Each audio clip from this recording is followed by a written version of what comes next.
दुर्गमासुर! दुर्गमासुर!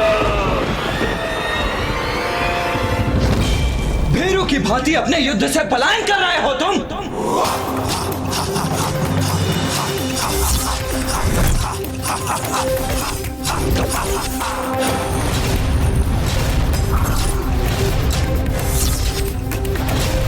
भीरू! भीरू!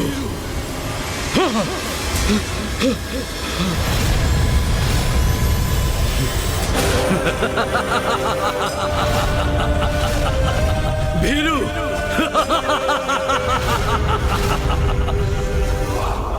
क्या तुम्हें ज्ञात भी है कि मैं कौन हूं? मैं महायोद्धा रूरू पुत्र दुर्गमासुर हूं मैं! दुर्गमासुर! तुम्हारा परिचय ज्ञात है हमें और ये भी ज्ञात है कि तुम यहाँ अपने पिता के वध का प्रतिशोध लेने आए हो। किंतु ये सब व्यर्थ है दुर्गमासुर, क्योंकि बुरे का अंत तो बुरा ही होता है। इसे हमारी चेतावनी समझो और अपनी शेष सेना सहित लौट जाओ यहाँ से।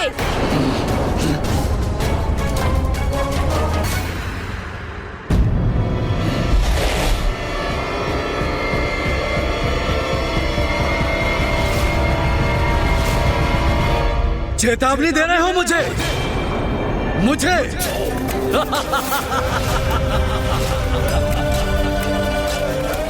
यदि मैं तुम्हारी चेतावनी पर ध्यान न दूं तो? गणेश, शब्दों की इस क्रीड़ा में कोई रुचि नहीं है मुझे। वहां काशी में ऋषि जैक्षुए अति गंभीर अवस्था में। हमारा काशी लौटना अति आवश्यक है। इसीलिए अभी अपने एक ही बार से इसका वध कर इस युद्ध का भी अंत कर दूंगा मैं।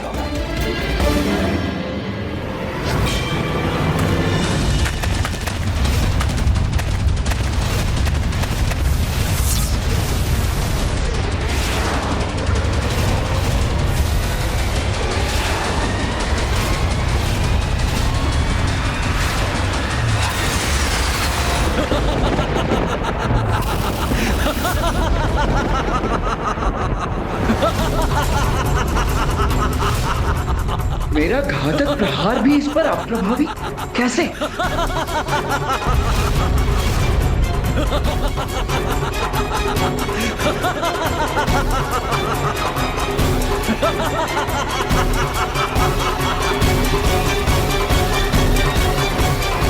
क्या हुआ? तुम तो एक ही बार में मेरा अंत करने वाले थे। आओ, आगे बढ़ो, अंत करो मेरा। क्या ये भ्रांति थी तुम्हारी कि एक असुर महायोद्धा दुर्गमासुर का अंत इतना सरल होगा? अंत करो मेरा, प्रयास करो, आगे बढ़ो। किंतु मुझे ढूंढ तो लो, ढूंढो ना, ढूंढो, ढूंढो, ढूंढो ना। वास्तविक दुर्गमासुर का संधान तो कर लो, कर लो। ढूंढो, ढूंढो, दुर्गमासुर को ढूंढो। या!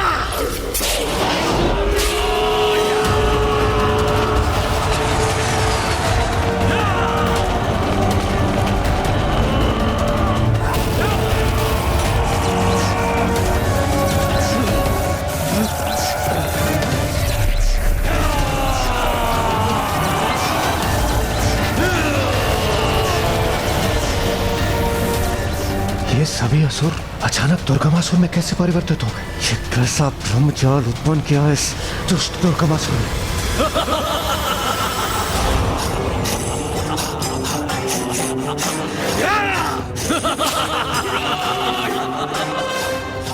यदि मैं यहाँ हूँ तो अपनी इच्छा पूर्ण करो,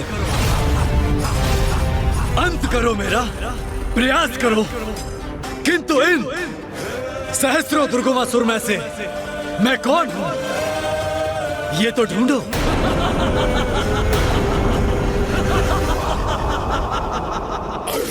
कदाचित मैं यहाँ हूँ और कदाचित मैं यहाँ नहीं भी हूँ। वास्तव में मैं यहाँ से कहीं दूर ही हूँ।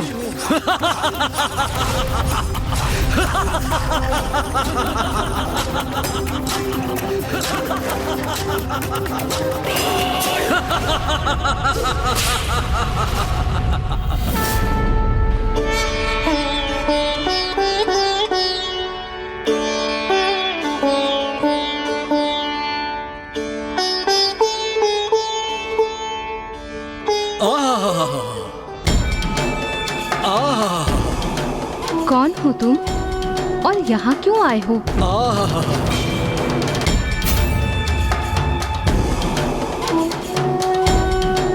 प्रणाम देवी, क्षमा चाहता हूँ, मैंने आपको चौंका दिया। मैं दुर्गमासुर हूँ। एक असुर यहाँ ब्रह्मलोक में? नाना देवी, चिंता मत कीजिए, मैं यहाँ ब्रह्मलोक में कोई उपद्रव मचाने नहीं आया। मैं तो अपने आराध्य का, अपने ब्रह्मदेव का बहुत बड़ा भक्त हूँ। उनका तप किया है मैंने और मेरे तप से प्रसन्न होकर ब्रह्मदेव ने मुझे वरदान भी दिया है। बहुत समय से अपने आराध्य के दर्शन के लिए मन व्याकुल था, इसलिए इसी आशय से मैं यहाँ आ रहा था, किंतु मार्ग में आपकी वीणा का दिव्य संगीत मेरे कानों में क्या पड़ा। सत्य कहूं देवी तो मेरा मन मंत्र मुग्ध हो गया। किंतु देवी, ब्रह्मदेव दिखाई नहीं दे रहे हैं, उनका स्थान भी रिक्त है। यदि यहाँ नहीं है तो कहाँ है मेरे ब्रह्मदेव? स्वामी इस समय काशी में है वत्स।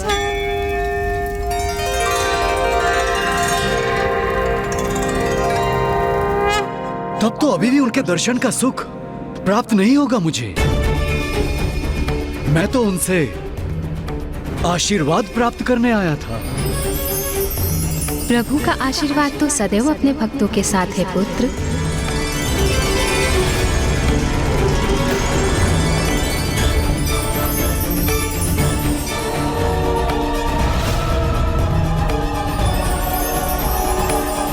इसकी दृष्टि बार बार वेद पर क्यों टिक रही है? स्वामी शीघ्र ही लौटने वाले होंगे वत्स। तुम अभी प्रस्थान क्यों नहीं करते? कुछ समय पश्चात प्रभु से भेंट करने पुनः लौट आना। देवी, आपको भय का आभास नहीं हो रहा है? भय मुझे क्यों होगा वत्स? कि ब्रह्मदेव आपको यहाँ अकेला छोड़ काशी चले गए और अपने पीछे पवित्रता और दिव्य में श्रेष्ठ वेद को यहीं छोड़ गए। आपको भय नहीं होता यदि कोई यहाँ आए और वेद का हरण कर ले?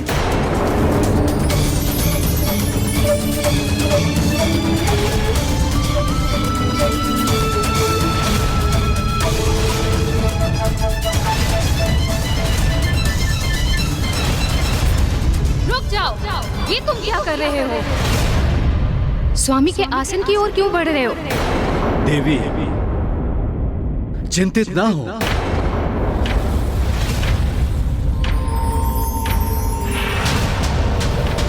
सावधान दुर्गमासुर, अपनी मर्यादा की परिधि में रहो। पीछे हटो अभी इसी क्षण।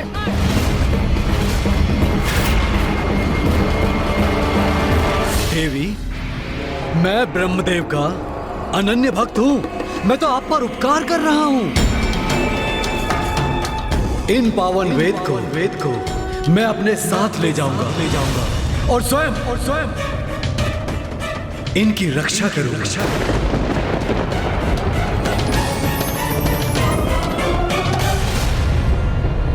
तुम ऐसे नहीं मानोगे। मैं अभी समस्त देवताओं का आह्वान करती हूँ। किनको बुलाएंगी आप देवी? वो सभी तो अपने अपने कार्यों में व्यस्त हैं।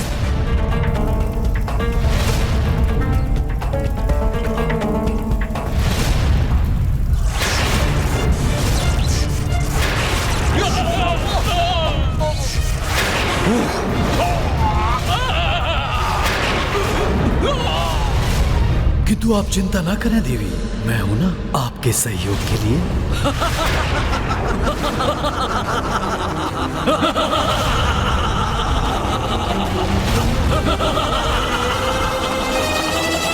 ये क्या? इस मायावी ने तो अपने असंख्य प्रतिरूप उत्पन्न कर मुझे घेर लिया है।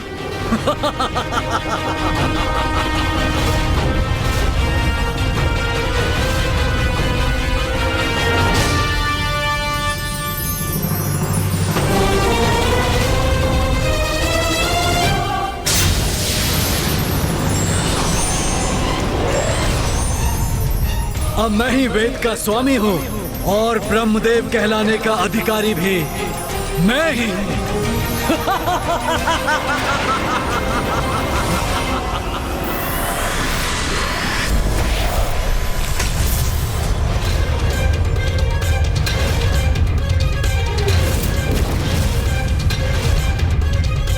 नहीं, बहुत बड़ा अनर्थ हो गया। दुष्ट दुर्गमासुर ने वेद का हरण कर लिया। स्वामी, ब्राह्मण देवता, मेरे राज्य में ऐसा दिव्य महायज्ञ कर मुझे और मेरे राज्य को कृतार्थ करने हेतु आपका कोटि कोटि प्रणाम। धन्यवाद तो मुझे आपको देना चाहिए महाराज देवोदास कि आपने काशी जैसी पावन धरती पर मेरे यज्ञ करने में मेरा सहयोग दिया। आपने मुझे 10 अश्वमेध यज्ञों का पुण्य प्राप्त करने का अधिकारी बना दिया।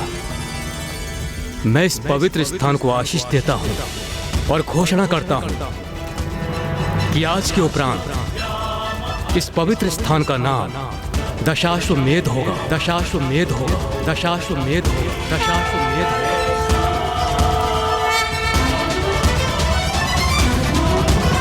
स्वामी, अनर्थ हो गया स्वामी। स्वामी, अनर्थ हो गया स्वामी।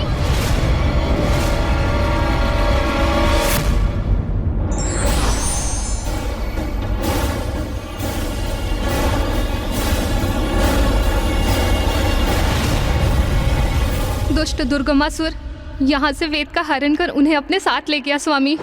ये तो घोर अनर्थ हो गया।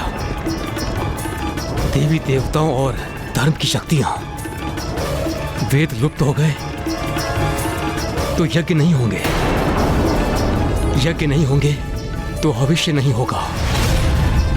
भविष्य नहीं होगा तो देवताओं को भोजन प्राप्त नहीं होगा। वेद विहीन संसार में तो देवता दुर्बल हो जाएंगे।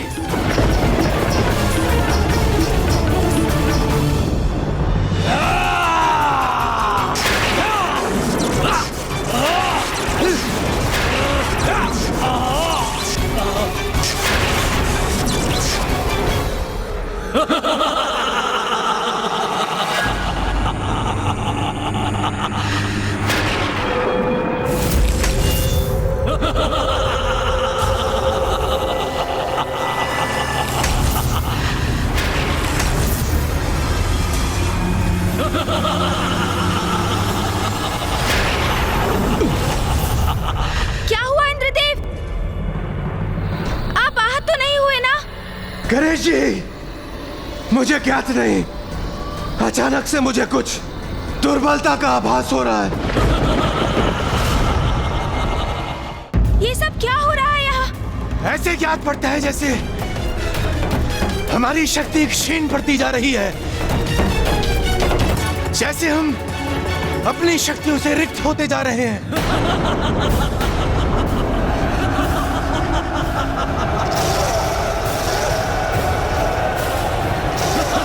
ये दुष्ट असुर तो स्थिर पड़े देवताओं की ओर बढ़ रहे हैं। इन्हें रोकना होगा मुझे। भैया, देवगण तो अत्यंत दुर्बल प्रतीत हो रहे हैं। वो अपनी इस अस्वस्थता की स्थिति में युद्ध करने में सक्षम नहीं। हमें देवताओं को मंदार पर्वत ले जाना होगा।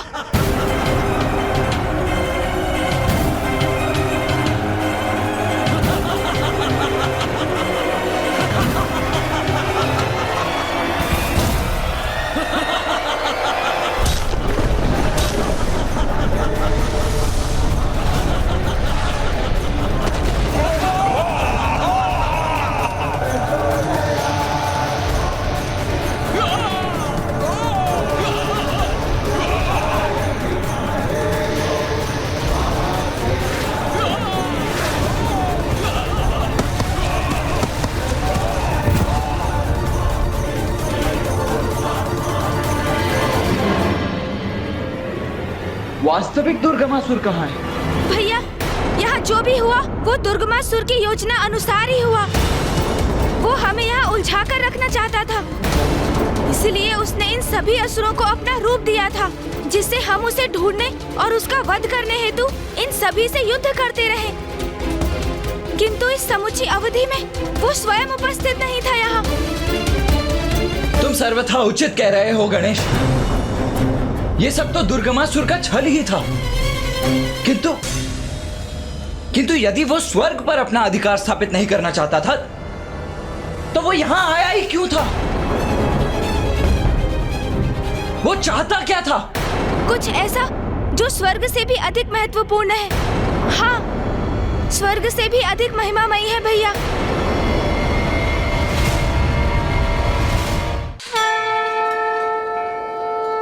मामा जी, ये देवताओं को हुआ क्या है? अचानक ये सब इतने शक्तिविहीन क्यों हो गए? इनके शक्तिहीन होने का कारण क्या है? वेद वेद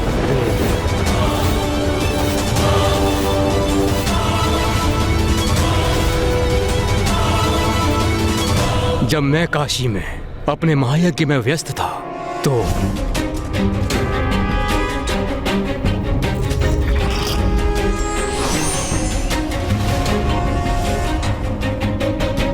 अर्थात दुर्गमासुर ने वेद चुरा लिया है। देवताओं की अशक्त पड़ जाने का यही कारण है, क्योंकि धर्म और देवताओं की शक्ति के आधार तो वेद ही है।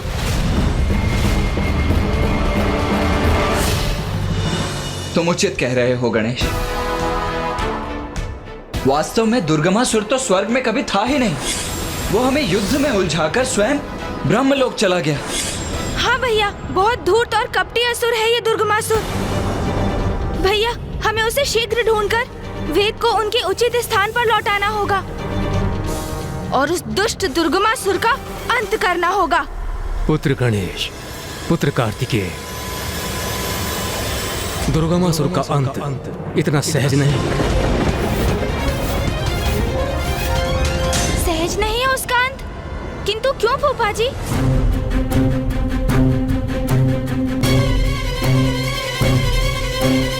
क्योंकि दुर्गमासुर का वध नहीं हो सकता,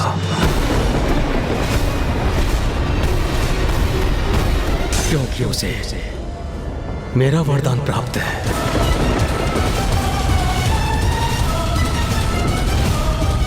दुर्गमासुर मेरा परम भक्त है।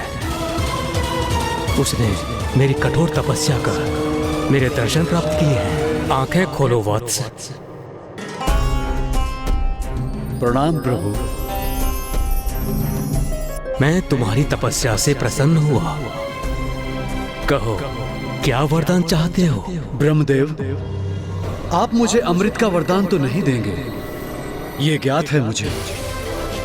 इसलिए आप मुझे ये वरदान दीजिए कि मेरी मृत्यु एक स्त्री के हाथों से ही हो, किंतु वो ऐसी स्त्री हो जिसने वर्षों तक अपनी पलकें न झपकाई। जैसी तुम्हारी इच्छा वत्स। तथास्तु, तथास्तु। ब्रह्मदेव, धन्यवाद।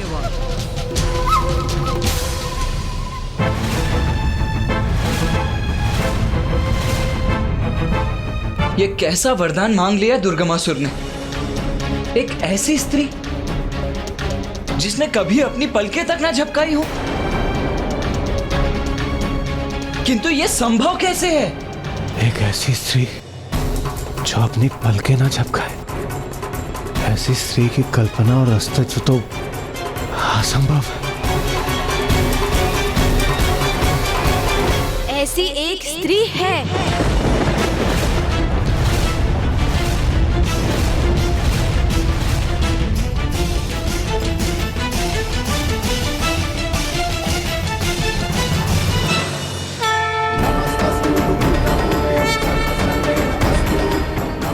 माँ। हाँ भैया, माँ ही दुर्गमासुर का वध कर सकती है। किंतु क्या गणेश? किंतु भैया, माँ के हाथों दुष्ट दुर्गमासुर का वध तब तक संभव नहीं जब तक माँ और पिताश्री की भेंट ना हो जाए। माँ आज भी अपलक पीड़ा युक्त पिताश्री के काशी लौटने की प्रतीक्षा में है। भैया, हमारे लिए भी ये एक कड़ी परीक्षा का समय है, क्योंकि अब हमें केवल ऋषि जैगिश्वे की मुक्ति का ही नहीं वरन माँ और पिताश्री के शीघ्र मिलन के लिए प्रयास तीव्र करना होगा। तभी माँ की पीड़ा भी दूर होगी और इस पीड़ा के अंत से ही सृष्टि पर छाई दुर्गमासुर नामक संकट का भी अंत संभव हो पाएगा। भैया, ज्ञात नहीं इस अंतराल दुष्ट दुर्गमासुर की अगली योजना क्या हो, इसलिए अब शीघ्र अतिशीघ्र माँ और पिताश्री का मिलन अति आवश्यक हो गया है। भैया, वेद के ना होने के कारण ही सभी देवगण दुर्बल और क्षीण पड़ते जा रहे हैं। अब केवल माँ ही दुर्गमासुर का वध कर सकती है। किंतु क्या गणेश? किंतु भैया, माँ के हाथों दुष्ट दुर्गमासुर का वध तब तक संभव नहीं जब तक माँ और पिताश्री की भेंट ना हो जाए। माँ आज भी अपलक पीड़ा युक्त पिताश्री के काशी लौटने की प्रतीक्षा में है। भैया, हमारे लिए भी ये एक कड़ी परीक्षा का समय है, क्योंकि अब हमें केवल ऋषि जैगिश्वे की मुक्ति का ही नहीं वरन माँ और पिताश्री के शीघ्र मिलन के लिए प्रयास तीव्र करना होगा। तभी माँ की पीड़ा भी दूर होगी और इस पीड़ा के अंत से ही सृष्टि पर छाई दुर्गमासुर नामक संकट का भी अंत संभव हो पाएगा। भैया, ज्ञात नहीं इस अंतराल दुष्ट दुर्गमासुर की अगली योजना क्या हो, इसलिए अब शीघ्र अतिशीघ्र माँ और पिताश्री का मिलन अति आवश्यक हो गया है। भैया, अब जो भी करना है अति शीघ्र करना होगा, अन्यथा शीघ्र ही वेदों के न रहने का सृष्टि पर दुष्प्रभाव पड़ना आरंभ हो जाएगा। वेद विहीन होकर संसार मंत्रोच्चारण भूल जाएगा। पूजा पाठ, यज्ञ आदि की धार्मिक क्रियाएं थम जाएंगी। मनुष्य धर्म पथ से भटक जाएगा। निरंतर हराश होगा देवताओं की शक्ति में। दुराचार, अनाचार, अज्ञानता, अन्य आसुरी आचरण में वृद्धि होगी। देवता बलहीन होने के कारण अच्छाई की रक्षा करने में असमर्थ होंगे। इसीलिए समस्त संसार में अधर्म रूपी बुराई का ही बोलबाला होगा। और दुर्बलता के कारण सभी देवगण अपना अपना दायित्व निभाने में असमर्थ होंगे। देवराज इंद्र का वर्षा और बवंडर से नियंत्रण खो जाएगा। अग्नि, वायु और जल तीनों तत्वों से अपना नियंत्रण खो देंगे। सभी देवताओं की शक्तियां निरंतर क्षीण होती जाएंगी। सृष्टि संकट में आ जाएगी। अब क्या हुआ भूपा जी? जिनकी पवित्रता अक्षुण है, संसार का समस्त ज्ञान जिनमें समाहित है, वो वेद की देवी अब एक असुर दुर्गमासुर के वश में है। ये विचार मुझे अत्यंत व्याकुल कर रहा है।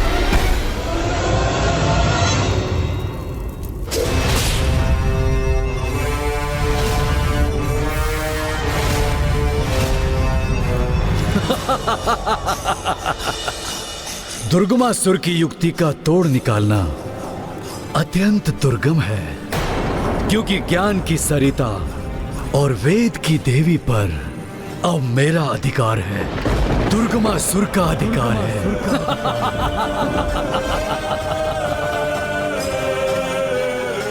अब इन्हें ऐसे स्थान पर स्थित करूंगा जहां हम असुरों के सिवाय किसी का भी पहुंचना कठिन है।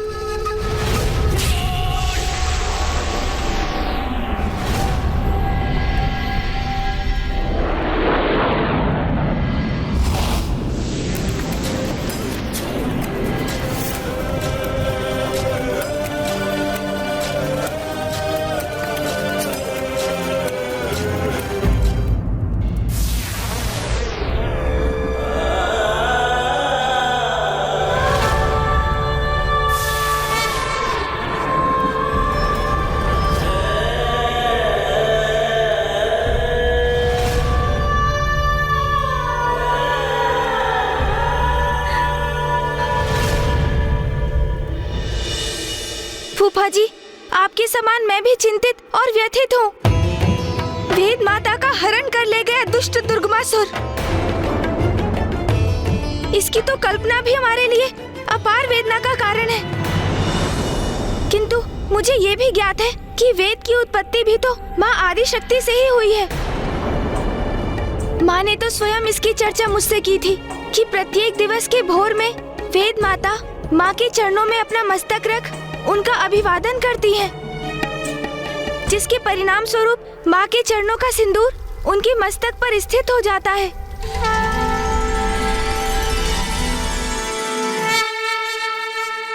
अवश्य वेद माता भी अपनी सुरक्षा के लिए माँ से गुहार कर रही होंगी। माता, इस सृष्टि की रक्षा के लिए मुझे इस असुर से मुक्त कराइए माता।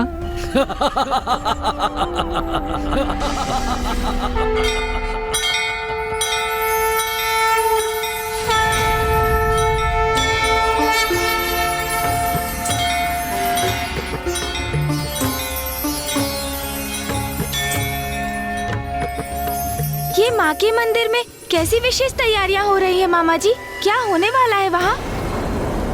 हाँ पुत्र गणेश, कल से नवरात्रि की तिथियां आरंभ है। देवी आदिशक्ति के मंदिर में उसी की तैयारियां चल रही हैं। कल से देवी आदिशक्ति के सभी भक्त नवरात्रों की पूजा और व्रत आरंभ करेंगे। समय का चक्र भी कितनी तीव्र गति से बढ़ता जाता है ना। मुझे तो आभास भी नहीं हुआ कि नवरात्रि का समय आ गया है।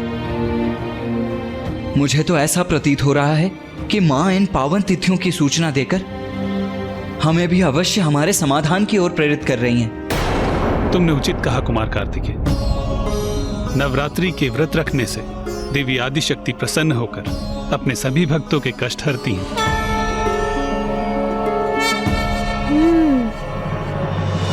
और हमारे संकटों का निवारण तो माँ के द्वारा ही संभव है, इसलिए हम भी नवरात्रि के व्रत और पूजन करेंगे।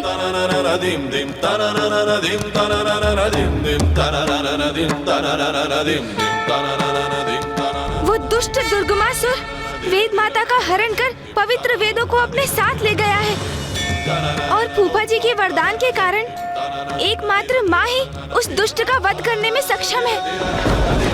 इसलिए अब तो माँ ही हमारे संकटों से मुक्ति दिलाने का मार्ग प्रशस्त करेंगी।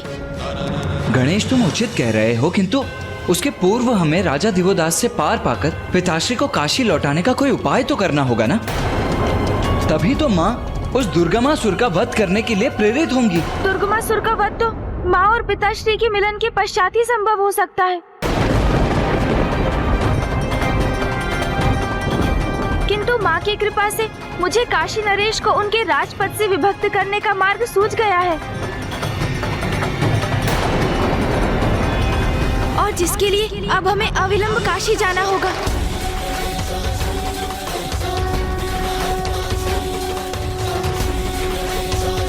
गणेश जी, भले ही इस अवस्था में तो हम युद्ध नहीं कर पाएंगे और संकट के समय में हमको योगदान न करें, ये सर्वथा अनुचित होगा। सहायता तो आप सभी देवता करेंगे इंद्रदेव, किंतु युद्ध करके नहीं, माता के नवरात्रि का व्रत रख के।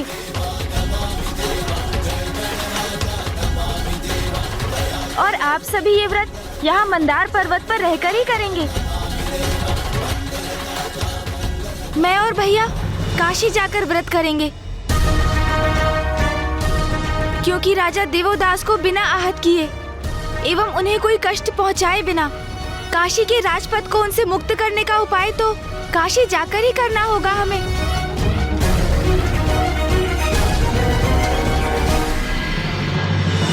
कितना बड़ा और दुर्भाग्यपूर्ण परिवर्तन आ गया है तुम्हारे वैभव में। वहाँ ब्रह्मलोक में सदा उजले तारों से घिरी रहती थी, ब्रह्मदेव की देखरेख में। उनके निकट दिव्य कमल पर स्थित रहती थी वेद की देवी, किंतु अब तो यहाँ इस गहन अंधकार में घिरी हुई हो, जहाँ तुम्हारा ये सिंहासन एक काले और कलुषित कमल पर स्थित है। यहाँ तो मेरे लिए श्वास लेना भी कठिन हो रहा है। इस पाप में अंधकारी स्थान पर क्यों लेकर आए हो मुझे? क्योंकि अब आपका यही नवीन स्थान है। अब आप मेरे अधीन हैं और मैं आपका नवीन स्वामी। बड़े मूर्ख हैं ये देवता जिन्हें मेरे वास्तविक आशय का भान भी नहीं हुआ। मेरी दृष्टि स्वर्ग के सिंहासन पर नहीं, मेरी रुरु पुत्र दुर्गमासुर की दृष्टि तो आरंभ से आप पर ही थी देवी, क्योंकि मुझे ज्ञात था यदि आप लुप्त हुई तो संसार से धर्म का भी लोप अवश्य होगा और फिर संसार में पाप और अनाचार का विस्तार होगा। देवता दुर्बल होंगे और असुरों की शक्ति बढ़ेगी।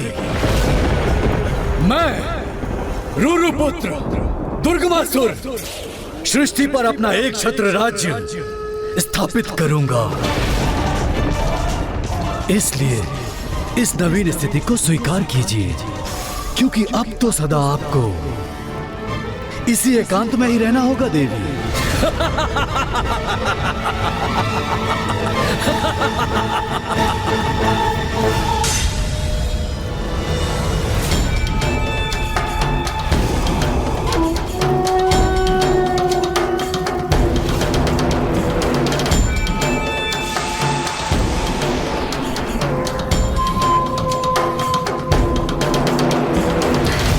माँ आदिशक्ति, रक्षा कीजिए माता, रक्षा कीजिए।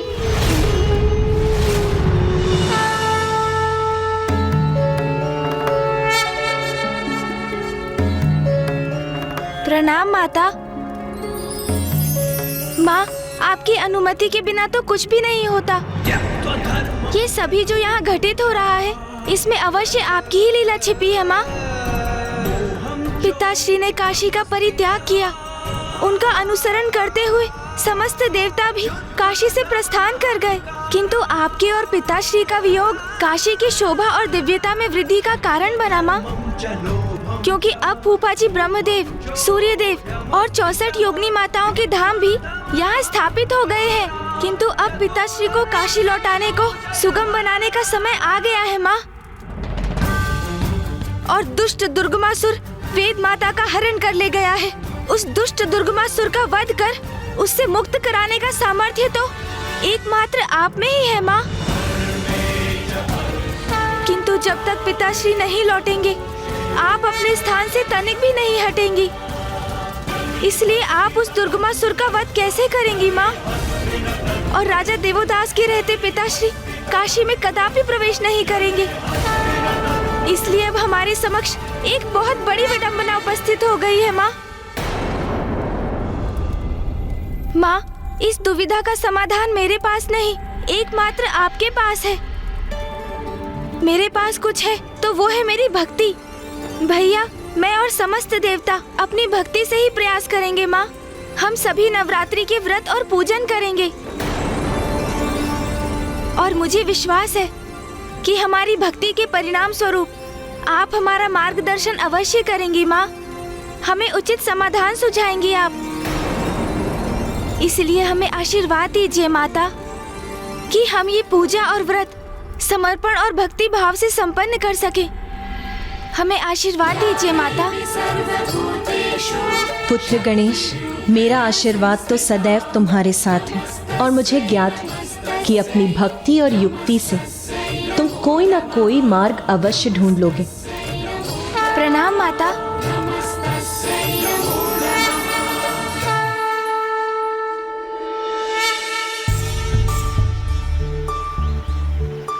गणेश, क्या तुम इसीलिए काशी आना चाहते थे कि हम अपना व्रत और पूजन यहाँ माँ गंगा के पावन घाट पर कर सकें? नहीं भैया। तो फिर यहाँ काशी आने की क्या आवश्यकता थी? हम अपना पूजन वहाँ देवताओं के साथ मंदार पर्वत पर भी तो कर सकते थे। भैया, संसार के प्रत्येक प्राणी का कार्य समय निर्धारित है और यही व्यवस्था मनुष्यों में भी है। भले ही राजा देवोदास काशी के एक धर्मनिष्ठ और कर्तव्यपरायण राजा रहे हो, किंतु अब उनके भी संसार से मोह माया के त्याग करने का समय आ गया है और अब उनके जीवन का जो पड़ाव निर्धारित है वो है वानप्रस्थ आश्रम। यही सत्य है उनके जीवन का और यही बात राजा देवोदास को समझाना अति आवश्यक है, जिसके लिए हमारा काशी आगमन हुआ भैया। इसलिए हमारी पूजा का उचित स्थान है राजा देवोदास का राजभवन। काशी नरेश राजा दिवोदास के राजभवन में? किंतु कैसे गणेश? भैया, हमें किसी प्रकार राजा दिवोदास को नवरात्रि के व्रत और पूजन के लिए सहमत करना होगा, क्योंकि माँ की भक्ति में लीन होकर ही तो उन्हें भान होगा कि माँ और पिताश्री एक दूसरे के पूरक हैं। उन्हें एक दूसरे से दूर करने का अर्थ है उन्हें पीड़ा पहुँचाना और सृष्टि में असंतुलन उत्पन्न करना। उचित है गणेश, किंतु गणेश, हम राजा दिवोदास के भवन में जाकर उनसे व्रत और पूजन करने के लिए तो नहीं कह सकते ना? हाँ भैया, यही मैं भी सोच रहा हूँ कि राजा दिवोदास के राजभवन में प्रवेश करने का क्या उपाय है। कृपया इसे स्वीकार कीजिए ऋषिवर, आप भी लीजिए।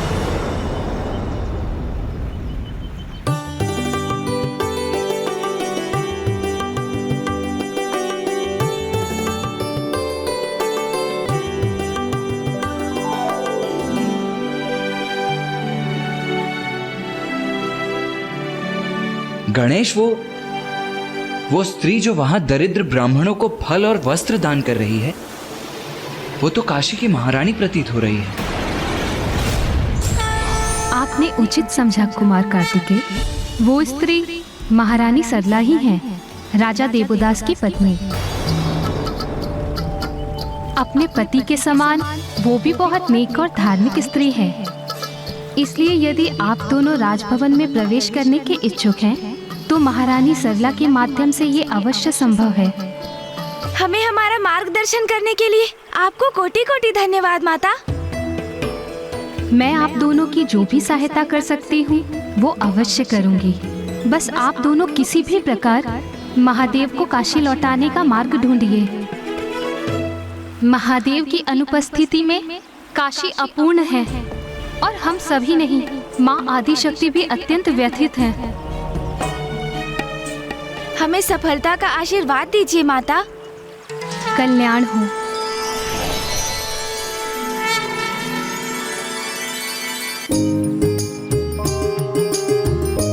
भैया, मुझे एक युक्ति सूझी है।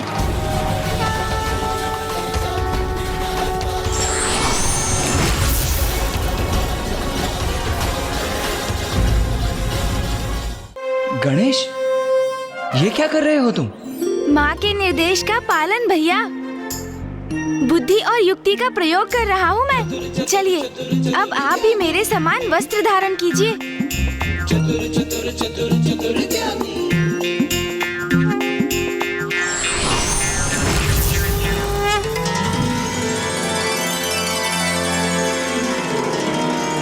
गणेश, वेशभूषा तो हमने धारण कर ली, किंतु अब राजा दिवोदास के भवन में प्रवेश कैसे करेंगे?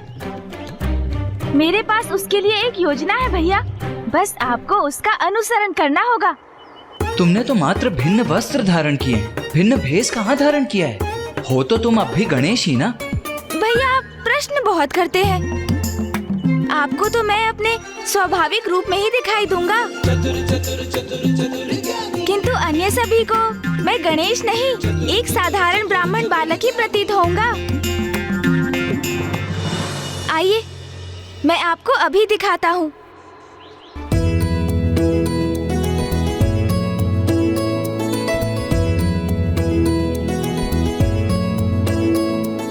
कल्याण हो माता।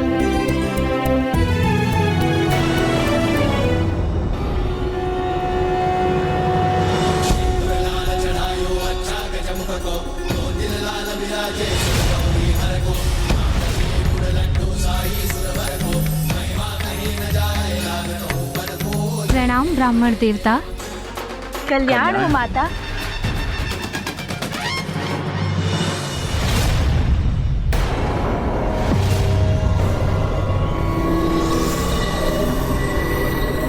मुझे क्षमा करे ब्राह्मण देवता, अब आपको देने के लिए मेरे पास कुछ भी शेष नहीं।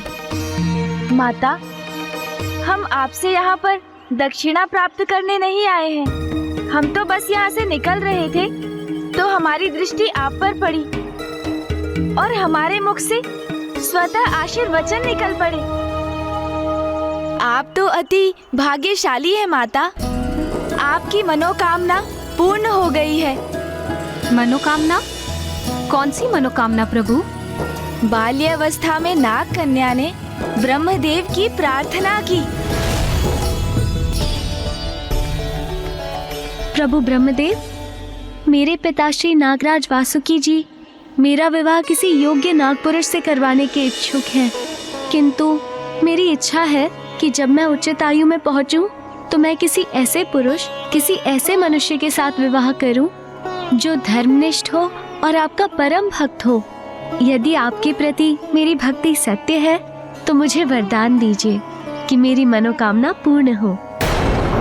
ब्रह्मदेव ने आपकी प्रार्थना स्वीकार कर ली और आपको वरदान दे दिया। तथास्तु। समय आने पर ब्रह्मदेव के दिए वरदान के अनुसार आपका विवाह राजा देवोदास जी से हो गया। आप तो अद्भुत हैं, ज्योतिष शास्त्र में निपुण हैं। जो घटना बचपन में घटित हुई, जिसे मैंने आज तक किसी से साझा नहीं किया, उसे आपने कितनी सरलता से ज्ञात कर लिया। जो सबसे अज्ञात है उसे भी ज्ञात कर लेते हैं मेरे अनुज भ्राता। ज्योतिष ज्ञान के प्रकांड विद्वान जो हैं। आप जैसे विद्वान के काशी आगमन से काशी धन्य हुई, किंतु आपका उचित सम्मान तो मैं राजभवन में ही कर सकती हूँ। आप हमारे साथ चले विप्रवर। मेरे पतिदेव को भी विद्वानों का स्वागत करने में बहुत आनंद का अनुभव होता है। कृपा कर हमें भी अपनी सेवा का अवसर दीजिए। अवश्य महारानी, हम आपका आतिथ्य स्वीकार करते हैं।